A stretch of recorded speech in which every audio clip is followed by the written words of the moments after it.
What's going on, everybody? We are going to have fun today because we're going to talk about something on this podcast that we don't often do, and that's in-person events. We're also going to be talking about building a brand using AI in healthcare marketing. We're all going to hear from somebody that's actually been in-house running her own team and been around the block in marketing for many, many years. Won't date Vicki, but Vicki, welcome to Ignite all the way from Delaware. What's up? Alex, good to be here. I'll date myself too when you're ready, but yeah, good to go. Don't worry, I won't ask you how long you've been in marketing. So tell us, where have you been lately? What have you been up to? And then let's dive in. Give everybody a little 30-second background on Vicki. Yeah, cool. Actually, I have more than 2 decades of experience in communications, marketing, and public relations. I've split my career actually between healthcare and the energy industry. But in the healthcare side of things, most recently ran corporate communications or strategic communications and public relations. Also have headed up marketing for a healthcare system in Delaware in my past, and have done some patient education and engagement at a children's healthcare system in my past. So most recently at Luminous Health, correct? Tell us, what is that? Sure. So Luminous Health is a healthcare system in Maryland. It operates primarily out of the Annapolis area and out of Prince George's County, serving about 2 million people in the state of Maryland, and ranks pretty high in U.S. News and World Report and some other organizations that look at healthcare systems across the U.S. I love it. I love it. The best crab cakes in the world are in Maryland. You go and you get this giant lump. There's no filler, no breading, no nonsense. And I've been chasing a good crab cake around like that around the country. You can't find them. Not only can you get good crab cakes, you can get good healthcare. Okay, so at Luminous and other places, you've been accustomed to running the whole comms, PR, marketing efforts. That's a very much a hospital thing. We're not used to that. Most of us, what we work with is PE-backed multi-site provider groups. So comms and PR, not really a thing. So I'm very interested to hear from you. How do you help build the demand and impact bottom of funnel patient acquisition campaigns with all of the comms and PR stuff that you were doing? Was that the imperative there, was to build patient acquisition, or you generally wanted to educate the patient base and prevent, readmissions and all that kind of fun stuff? Good question, actually. But, I honestly think that they kind of feed each other, right? And the goal is, part of it is education and prevention, but part of it, and the bulk of it, I would say, is really building brand trust. So, in order to build brand trust, you have to have brand identity. What is a company's mission, vision, values? And then how do you start really building some consistent messaging around that brand to build trust in the brand, to get folks to realize who the brand is and what it means to them in their market, and then bringing them in, right? So yes, ultimately marketing does come down to patient acquisition, right? Right. It always comes back to the money. But really building strong relationships with the community, building strong relationships with the media, using and relying on social media and content marketing is how you get the end result, whether it is building trust, whether it is educating, whether it is bringing new patients in. They all tie in together. And I know we're going to talk about this more in a minute, but all 3 of those fields, communications, public relations, and marketing, have to work hand in hand to be successful. And I can't wait to talk about bringing the community together. We'll talk about in-person events in a second. What is an underrated method for building brand awareness? Everybody knows billboards and stuff like that, but what is some tricks up your sleeve that you've seen work really well for getting patient loyalty? So for me, and I know we're going to talk about this more too, and I'm excited about this, but the whole concept of when you're in healthcare, you are meeting people at the worst time in their life, right? They're either receiving some of the worst, most scary news they've ever received. They are at their most vulnerable point in their life. Or on the other side of that, they have had the best experience of their life. Think about things like women giving birth. Think about people having just accomplished something in physical therapy or occupational therapy where they never thought they'd be able to walk again or do some type of movement that they can now do. Right, and here's my thing. You are then seeing these people at one end or the other of the spectrum. Yeah. And really having that in-person connection to people is what they really need and want. It's what makes them feel good about a brand. When we're talking about healthcare, and I know we're going to talk a little bit about artificial intelligence in a few minutes. I'll kind of introduce it now even. But as we look at that as a tool for us, it can be a tool, but it's not something that we should rely on, because people really do want to feel and have that personal connection.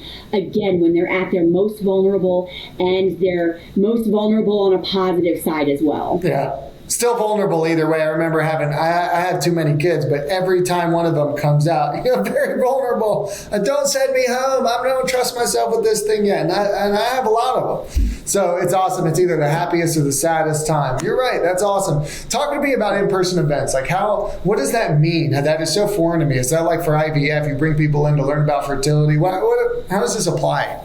Yeah. So in-person events. Okay. So in my past, years ago, pre-COVID, let's just get that out on the table as well, right? Pre-COVID, there were a lot of in-person events where we might have seminars that talk to people about topics like hip replacement, knee replacement. We might talk about IVF, right? Since you brought that up. We might talk to people about, I helped actually run and conduct an orthopedic symposium annually here in Delaware, where it was actually bringing together experts in orthopedics, right? And they're learning about the most recent trends in treatment options, for example, in surgeries. And those are the kinds of things that we used to bring people in person together for. COVID changed that a little bit now, right? Because for a while, nobody was getting together at all, but people still wanted that educational information. And so we started doing things like these online Facebook live chats or virtual seminars and things like that. What we have now seen, and what I've seen very successful in the last year or two, kind of as COVID was petering out and kind of moving into today's stage of COVID, is we really flipped the script a little bit. So we used to use electronic marketing to get people to in-person events, right? We might send email blasts out. We might use social media to blast out events. And we were wanting people to come in person to hear about these lectures and these seminars, to learn about different topics in healthcare. What we've seen now some success with is actually flipping that. We're going out to in-person events that already happen in the community. So faith-based organizations, when they get together, civic associations, community organizations, creating speakers bureaus that can go out and talk to people where they already are, and having them then come on to virtual events to talk to our experts about those same topics. So in-person events, I think, have shifted a little bit, and there's some of both right now in the market as we're working through kind of COVID and what's happening there. But the purpose of in-person events, whether they're on the front end or the back end, is still that personal touch. It's building trust in your brand, where you're saying, I am the face, or you are the face of the organization. Again, when you're at your most vulnerable on either end of that spectrum, there is someone here that cares about you. Mm-hmm. There are human beings that are the face of the organization that can provide you the information that you need and want to be successful in whatever path you're on. Vicki, do you recommend that provider groups, hospitals run both virtual and in-person events? I know you said latch on to where the events are already happening. That's smart. If you're going to do your own, does virtual work well for conversion? Or now that COVID's kind of subsided, it's still mostly trying to get people butts in seats in person? I think there's a mix. And so this is my take on this. There are so many generations in the target audience that we're aiming for in healthcare right now. Okay. Right? There are so many generations. And depending on the generation and depending on the person, everybody wants something different. There's an old saying in communications and marketing and PR that you hit people 7 times, seven different ways. Right? I think that's still true in that some people are on the go. Some people are working in the office full time. They don't have time to go to these in-person events. They have kids. They're doing activities after school. They might want to dial in and listen to a podcast on their way into work in the morning. They might have time to dial into a virtual event because it's 30 minutes long. They can meet their potential surgeon for hip replacement, get the information. There are also other generations of people out there whose children perhaps are graduated. They're full-blown adults out in the world world themselves, and they might be the ones looking to meet in person to see who it is that would do a hip replacement surgery for them, who they can talk to about bariatric surgery, for example. And those are the types of people that still want to meet in person. So I think there's something to be said for both sides of the spectrum. Yes, virtual. There is success in virtual. There is also success in in-person, and brand building and relationship and trust building in person. So I think you have to see what fits best in your market, where you are, whether you're in, an urban setting or a rural setting might make a difference as well for your healthcare system. And, weigh those things out. And you have to try and be able and willing to pivot and experience new things while you're going through that as a marketing and communications team as well.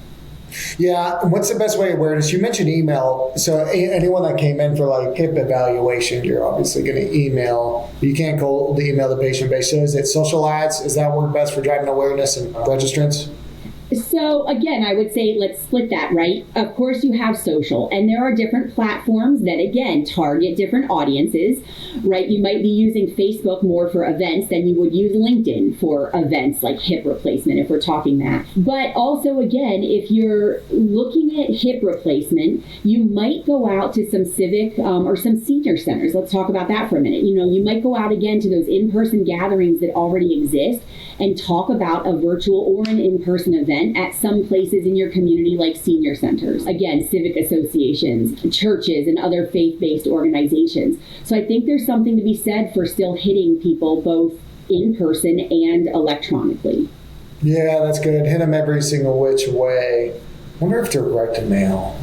Okay, I'm just thinking out loud. Direct mail, I think direct mail, you've got an expense that nowadays you may not need to have as much as you did in the past. Before social media was a big thing, and before people were really going out to civic associations and faith-based organizations, then you did have those mailers. I'm not getting as many of those mailers at my house nowadays as I was 10 years ago, let's say. Thank goodness. Yeah. That's good, because they end up recycling. We got to care for the environment because the weather's crazy now. All right, I love the in-person, so that's for the high acuity, more of the educational events. I like it. And the age rates will depend on the kind of service that we're talking about. So you've had teams everywhere you've been. How do you facilitate? So you've got to get comms, PR, marketing all on the same side, because comms has to put out a brand message that resonates with the patient acquisition, the service lines. How do you get these teams? And for provider groups, they'll have a brand person, a creative, and a comm. So it might be a little different than the team that the hospital has, like you did at Luminous. But tell us, how do you get everybody aligned? You have weekly stand-ups. They all have to report to you, not a PR. What is the magic sauce here to get teams working? Another good question. And I've been at organizations that have had both really good coordination amongst the communications, PR, marketing teams, and organizations that don't have that and really have that siloed.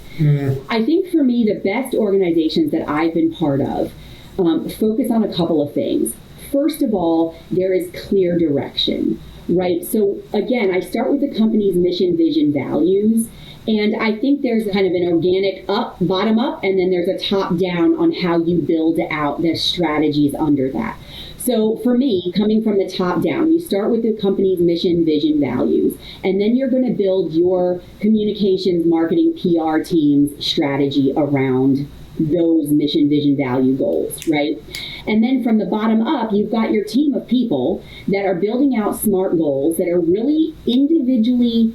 Each task that they are responsible for then ties into the department's goals, right? And then those are then rolling up to the company's operating plans, or again, the mission, the vision, and the values. And I am a big believer in not having a team of all generalists where everybody does a little bit of everything.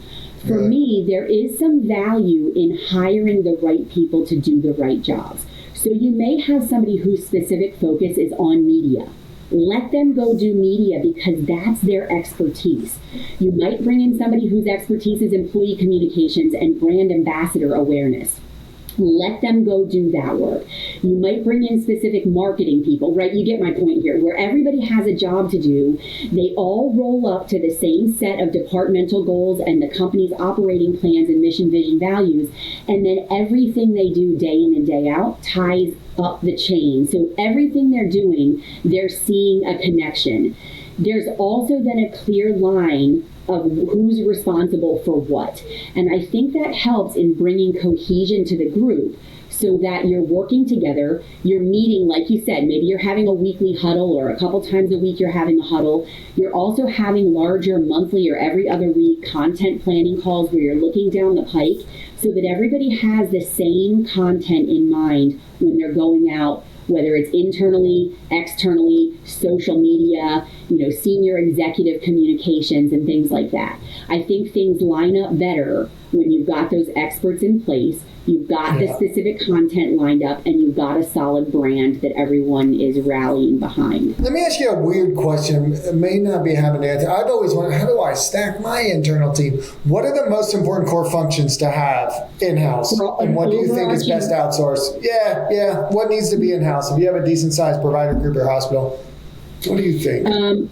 So first of all, I'm a big believer in a media strategist. I think that media can go two ways. It can be earned media. It can also be paid media, right? But somebody who's great at relationship building, somebody who understands what are current trends in the market, what is the media interested in covering as far as topics, and then being able to go out and get those experts within your healthcare system and get the patient stories and the patients that are willing to talk about their experiences at your healthcare system.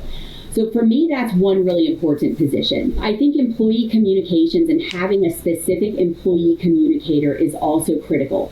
Employees are your number one best brand ambassadors. You have to arm them with the mission, the vision, the values, and what you want them to say about your organization, and then send them off on their way to do the same thing that you're paying your team to do from a different perspective, right? So having a person who understands how to reach their target audience and understands the content that needs to go to that audience, critical. Okay. Obviously, a marketing person or marketing people, right, depends on how big your organization is, but you have to have somebody who understands strategy behind who your target audience is, what that demographic is, how do you reach that audience and that demographic, and then how do you really build a strategy around that. And then I think from there, you can get into some others if you have additional funding, right? A social media strategist these days, probably right up there near the top of my list as well. Somebody who understands analytics for social media, and again, those target audiences, that can be paid and unpaid,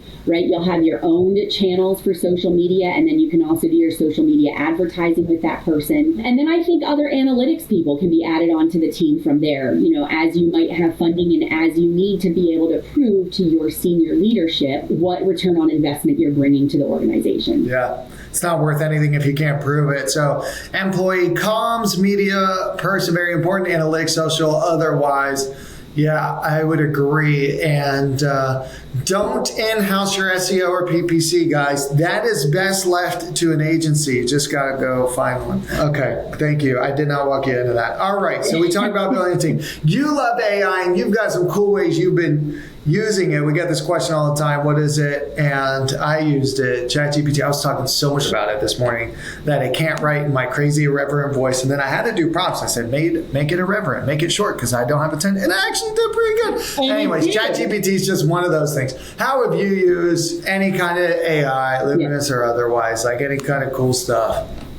Yeah, so I think a couple things about artificial intelligence and ChatGPT specifically for me as well. I've been playing around in there quite a bit lately. It can really help you with some first drafts of great content. Right, so things like blog posts, social media, copy, whether that's actual posts or captions, things like that. It can do first drafts of news releases, press releases for you. It can generate ad copy. So we're hitting all the spectrum here of communications, public relations, and marketing. It can also be a great idea generator for you. So you can actually type things in like, what are the top 5 most talked about topics or trends in healthcare today? You can drill down into ambulatory care or primary care or specialty care areas, and it will spit back a bunch of ideas that you can then drill into one by one. I think it can also provide you some customer engagement and support. It can draft things like frequently asked questions and answers. It can provide some basic information. It can give you some initial troubleshooting assistance. So it's really great for kind of that first draft. Like you said, type in what you want. If it doesn't give you what you want, Ask it for something slightly different. Make this more pithy, make this more trendy, make this more 2023. I think there's a lot of different cool inputs that you can give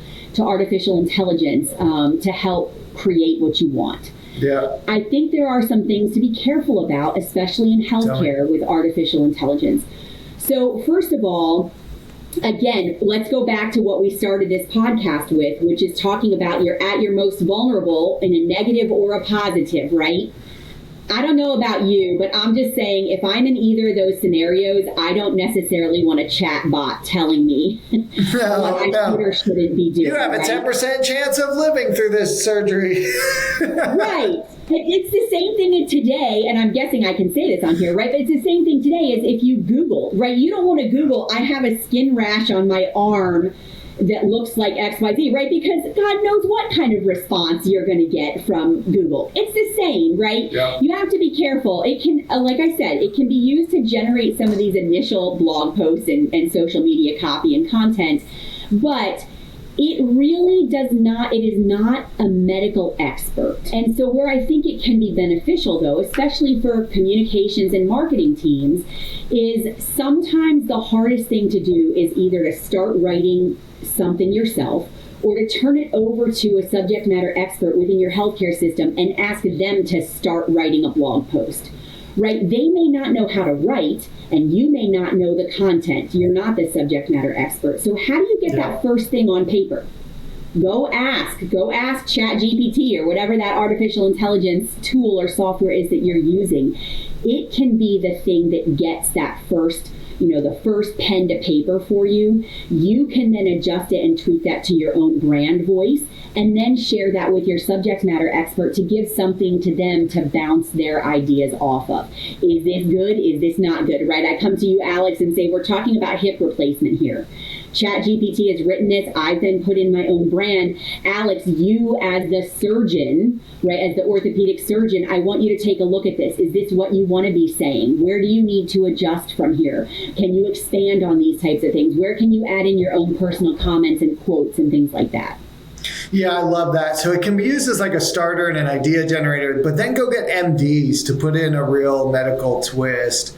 So also, you're going to have a lot of trouble ranking as everybody enters the ocean of sameness through AI. Everyone's doing programmatic SEO. So basically, it's just a bunch of ChatGPT content. So put the voice of the whatever group you're with, mission, vision, values type stuff. Get an MD to give their thoughts. Also, go to the MDs and say, what are people coming in wondering about? There's your FAQ right there. So, Vicki, one more question. What's your favorite patient acquisition strategy? Let me answer it in a slightly different way and see if you like my answer here. One of the things I most recently did at Luminous Health is we were looking at relaunching the Luminous Health brand, right? And that is about patient acquisition. Good. And instead of leaning on an outside agency and spending potentially millions of dollars to create or recreate the brand and launch that, what we did is we actually used the experts that we have hired in our own marketing and communications team, and we set up 3 buckets: internal and external, but executive level communications. So executive communications, board of trustees communications, and some elected officials and high level organizational executives, right? How do we communicate to them? How do we reach them? What brand message do we want to tell them? Another bucket was employee communications. How do we build those brand ambassadors? What's the elevator pitch or speech that we want our employees to be saying to their neighbors, their friends, and their family about the organization? And then the third is then that external component, and that's paid and unpaid. So it's media, it's advertising, and it's social media. And we let the team pick which of those 3 groups they wanted to work on. So everybody got their first choice. It pretty evenly divided up amongst the 3, amongst the team, and we set our own teams loose to say, how do we do this? And the team in 3 months came back with some outstanding ways to reach those 3 sets of target audiences. And then we spent about 6 months at building those tools and channels and content and messaging, and then we started hitting the pavement running. I think something you had asked earlier maybe is around how do you be scrappy, right? And for me, that's one way to be scrappy, is to use the experts that you've hired. You hired them. Let them go do their job and trust them to do that job. Yeah. And so far, it's been really great. Yeah, because think about what a branding agency does. The first thing they do are focus groups with your employees and patients. So you can just go ahead and do that with yourselves. Go get branding by dummies, and it's going to tell you that, and then just follow the steps, and you have it there. You don't need a fancy schmancy agency. Save yourself $250,000. There Smart. I love it. Scrappy Vicki, not in Philly. I love it. Thank you so much, Vicki. Welcome. Thank you for joining us on Ignite. Vicki, if someone wants to go get some advice on how to run a great marketing PR comms team, where can they find you? Yes, they can find me on LinkedIn for sure. I'm on all social media channels, but actually on LinkedIn, I'm listed as Vicki Luttrell, and would love to connect with anybody out there who's interested. And I'm always interested in learning more myself. So if some of these tools and tips don't work for you, I'd love to hear what does work for you. I love it. We need to start. We're going to start the Cardinal Community. I've got to work on it, but we got to start a healthcare performance marketing community is what I'm getting at. We got to do it. I'm in. All right, Vicki's the first one in. Who's going to be number 2? All right, we'll find out who number 2 works for. Vicki, thank you for joining us on Ignite.